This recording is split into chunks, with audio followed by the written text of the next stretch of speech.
There's right and there's almost right. And then there isn't right. Discernment enables us to tell the difference. Delighting in discernment. That's our topic on this episode of the Educators Among Us podcast. Welcome to the Educators Among Us podcast, where we share motivational messages and inspiring stories for and about educators. Your host, Scott Barron, is author of the critically acclaimed book, Love 'Em and Lead 'Em, and provides powerful insights and wisdom for those who heed the call to teach, coach, lead, and serve at all levels of education. This is Scott Barron, and I'm really honored to be your host of the Educators Among Us podcast. This is a special program designed for those who teach in all levels of education. We're thankful for you because this is hard work, and every now and then it's nice to kind of call a time out to take that pause between the classes or the day or sometimes on the weekend.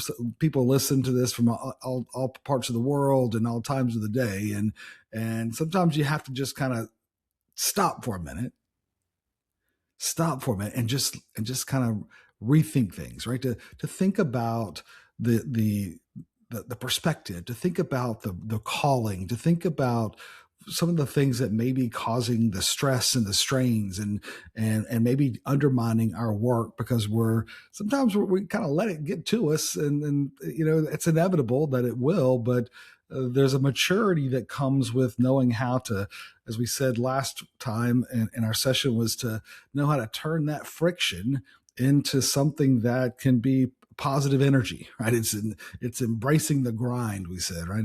And so sometimes those experiences are caused by different types of people, and that's just part of the journey that we work on. Is we've got colleagues and we've had administrators and board members, we have parents and we have students, and it's a really interesting ecosystem of relationships, and sometimes it gets emotionally charged. Sometimes there's just a lot of things coming at us, and we have to remember, why we do this, and to keep learning, to not digging in our heels and at a point of a stubbornness and a resistance, but being willing to hear feedback, being willing to take some of those loops into learning, and then just growing, accepting that none of us is perfect, but we are trying to seek a wisdom together. And that's the journey of highly effective educators are committed to that journey of infinitely trying to grow in both wisdom, knowledge, as well as humility, because they all go together. Reading people, that's an interesting thing, right? I mean, we have the privilege of visiting people, different schools and campuses, and as a part of board retreats or leadership training or strategic planning, and sometimes it's just faculty training on different aspects, and you kind of learn to read people. I had a retreat that I did with a board not too long ago, and we'd been together for about a day. On the second day, I was kind of giving a bit of some feedback that I had noticed. And one of the board members said, "Wait, you've been with us, like 5 or 6 hours of one day, and you've already figured that out? Because you're right. I mean, you're spot on, but how did you do that?" Right. And it's not some, distinct gift. It's really just from the experience and the wisdom that you gain from that exposure to different people, and you learn how to read the room, right? Which is a really important characteristic and gift and even skill of those who work in all levels of education, right? Because we run into different people, and what we're looking for often is who has the wisdom in the room, right? Who are the people that we really want to listen to? Because there's lots of people who have opinion. There's something called the economics of opinion, which is it's pretty cheap, right? Opinions are cheap because the supply always exceeds the demand.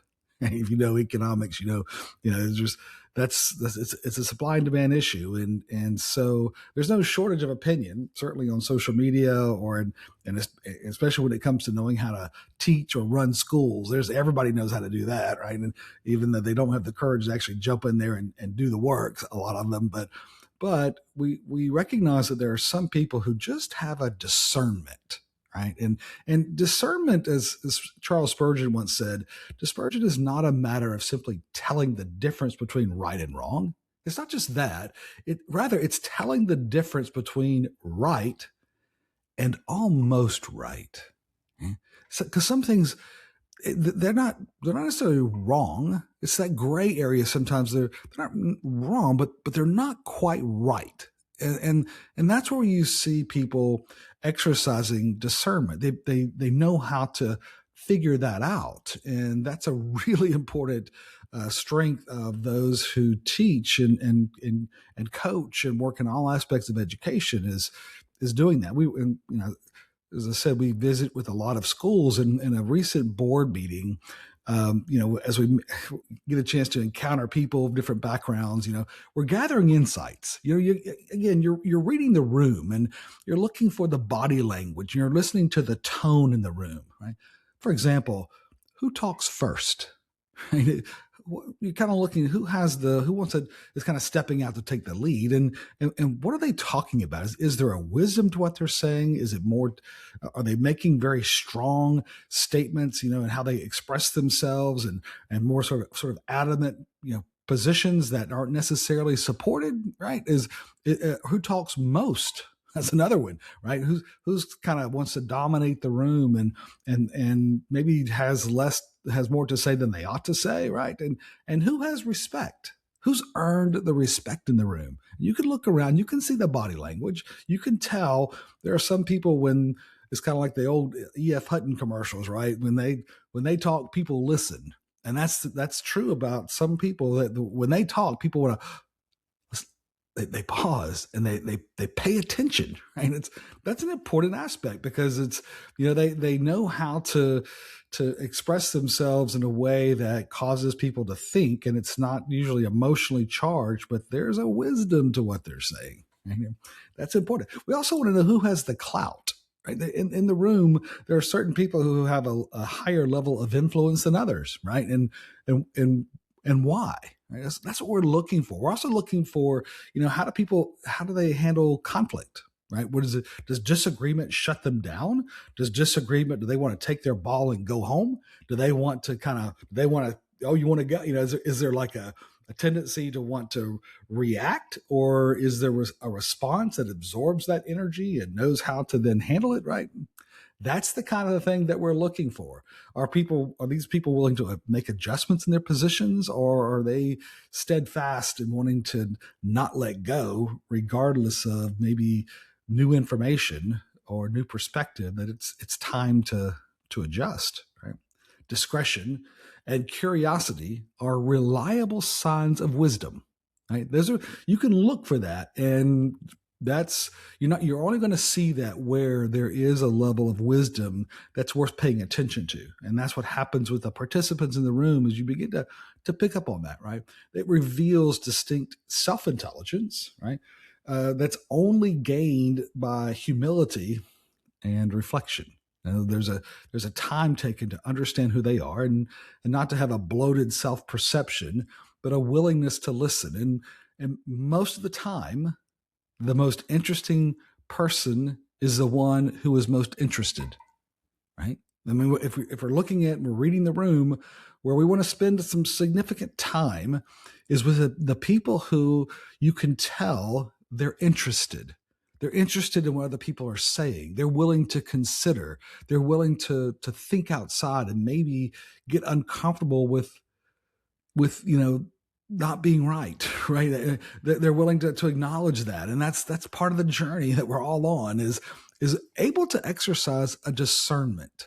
Now, Proverbs 13:20 advises, walk with the wise and become wise. Right? Walk with the wise and become wise, for a companion of fools suffers harm. Now, this idea of walking with the wise means, hey, hang out with people who have a discernment. Hang out with them, because when you hang out with them, just like we tell our students, we actually become more like them. We pick up on their habits. We pick up on their vocabulary. We pick up on their mannerisms. And that makes us better, right? Walk with the wise and you become wiser, right? Listen, there's a lot of dramatic efforts. We call them, despite dramatically delirious campaigns to destroy any inkling of truth, right? It's still accessible. Truth is still accessible to those who stop pretending to see with eyes adamantly shut. If you shut it out, if you close your eyes and you cover it up, if you plug your ears, you're going to miss it, right? Endorsing critical thinking where it's effectively suppressed, that's just hypocrisy. That's mere hypocrisy. You can't say that you're pursuing truth, that you want critical thinking, I'm talking about critical thinking where it's purposeful, reasoned, even reflective judgment, right? It enables us to analyze information, to evaluate different claims, to draw sound inferences, and make thoughtful, wise decisions. That's what we're talking about. It's a discernment. And we see a lot of schools who advocate for critical thinking. And yet, if you look at what they're doing in their curriculum, if you look at what their culture has, it actually is deliberately designed to reduce the challenges to the mainstream, to reduce the maybe that forces us to consider other options, right? That's a dangerous pathway for schools, because with endless sources of information, we've got things coming at us constantly. It's actually quite difficult to discern what is right, what is almost right, and what's just not right. And now it's especially vital for life and for leadership, because there's an unending resource of information. So the gift of discernment, right, it has never been so valuable in the educational setting as well as in our society. We need people who can think critically, but they also have a discernment. We need those on our boards. We need those on the leadership team. We need the discernment within our classrooms. We need parents who come to that relationship with their schools with discernment, not having all the answers, that are willing to have conversations. And let's figure this out, right? Because whenever we come at this with a dogmatism that already has the answers, we've already missed it, right? Our reputation and rapport is assessed using those markers of how we communicate. Because Henry David Thoreau said, through our own recovered innocence, we discern the innocence of our neighbors. Right? We've all been down that path where we've made that mistake. We've recovered from it, right? Our recovered innocence. We've declared ourselves innocent, but sometimes it's hard to allow them to experience that, right? But because of what we've been forgiven, now we're more likely to forgive, right? Our reputation and rapport is assessed on our ability to do that. It's because discernment teaches us that certain behaviors are most likely to diminish trust. If we go into conversations and we've already decided we're ready to fight for a position that is no longer defensible, we've already lost, right? Because that we've lost the respect of the people around us, because they know it's not a mystery. Even if we have the power to still push it through, even if we're willing to use that power to suppress any challenges, we've still lost. Discernment teaches us that certain behaviors are more likely to diminish trust. And in schools, particularly, along with any other type of organization, trust is the oxygen of the culture, of the ecosystem. Discernment teaches us that credibility declines when interrupting and endlessly arguing. It's a marker. You can tell, right? It teaches us to realize that another unsolicited opinion is not going to make it better.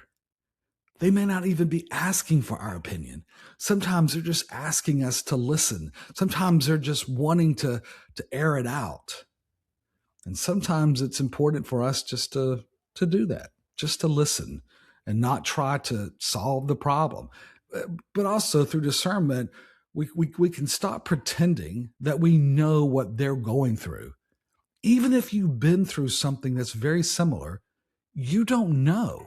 I don't know. I don't know what they're experiencing. I can walk along beside them. I can know that I've experienced some things that may be similar, but I have enough discernment and even respect to allow them to have their own journey and to honor that and to come along beside them to be an encouragement.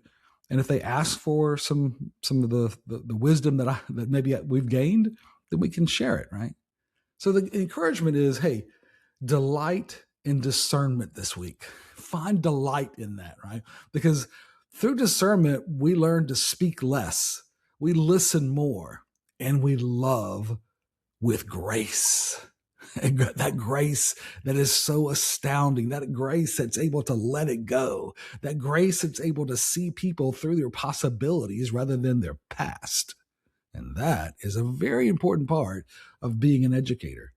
Delight in discernment this week, my friend, growing in the ability to tell the difference between right and almost right.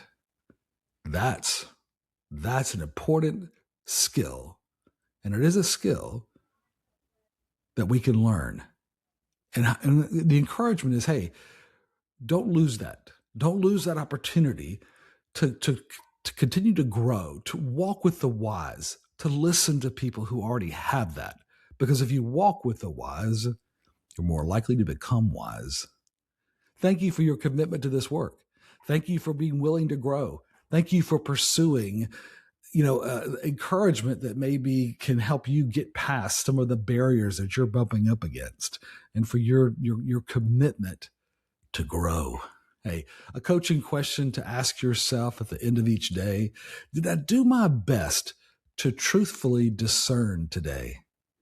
Did I do my best to truthfully discern today? Love him and lead him, my friend. This is Scott. Thank you for joining us for the Educators Among Us podcast and for your courageous commitment to this noble calling. We get you and the challenges of this work. To stay connected with this community, be sure to subscribe to our podcast and weekly encouragement at educatorsamongus.com.